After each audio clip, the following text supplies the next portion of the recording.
Hello everyone, welcome. Barb here from barbaderholt.closetomyheart.com. Oh, I know I'm late to the getting ready for Halloween game, but I thought it would be fun to put together little treat bags for my kids. They're grown, but they still like getting something from their mom. We don't have very many trick-or-treaters at our house, and I don't even know if we're going to have trick-or-treating this year. So this is what I'm doing. I've got some little Halloween treat bags. I think I bought them last year and these were left over. In the last 2 years we haven't had any trick-or-treaters, so I'm guessing that trend will continue this year. I'm just sticking the treats in the bag. I have a piece of 6x6 cardstock. You could do this by using a piece of 6x6 pattern paper, and this is the Got Candy pattern paper from this year.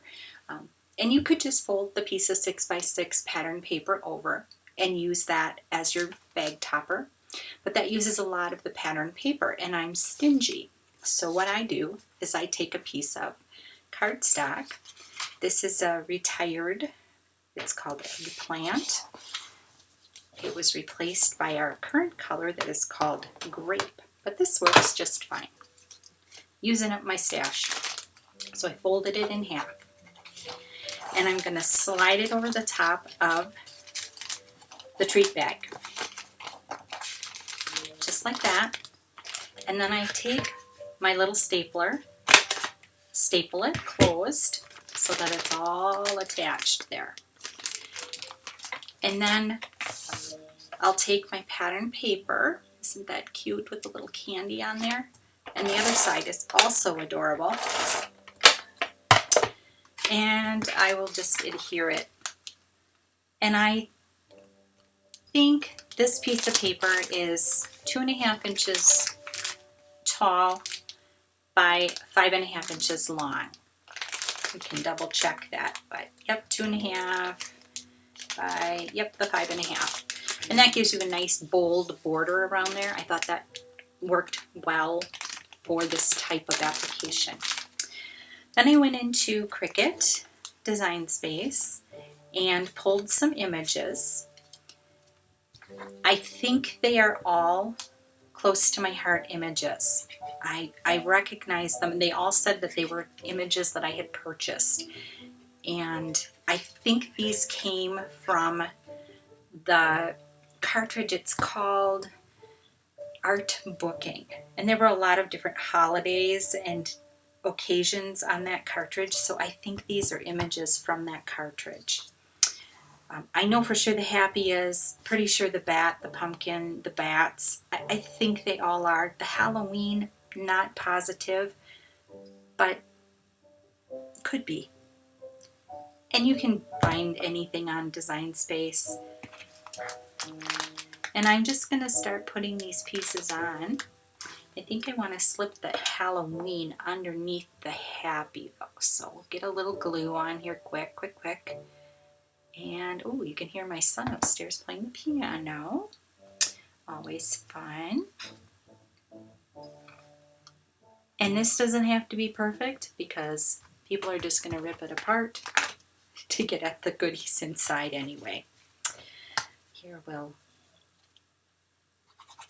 put glue on most of the back of this one because I want to let it hang off the edge just a little bit so you can see that it's hanging over right there. And then I've got the kitty cat. He's so cute. And I just resized these in Design Space to work.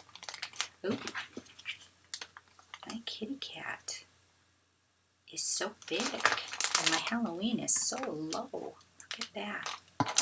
What am I going to do? I'm going to let my kitty cat hang off the edge. Just like that.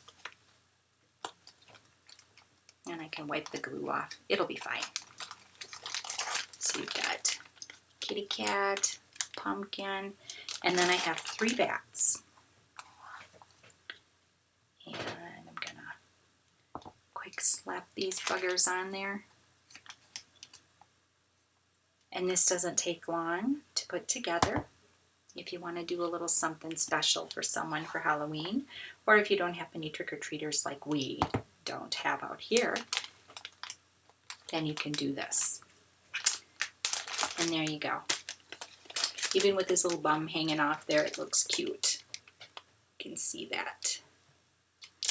And I just cut out enough to make 10 of them and put all the pieces here in a bowl so I didn't lose anything. And I will continue to put these together. I hope that you are getting ready for Halloween and that you will have some little trick-or-treaters at your house. Hard to say. Thank you so much for stopping by. Have a blessed day, and I'll see you next time.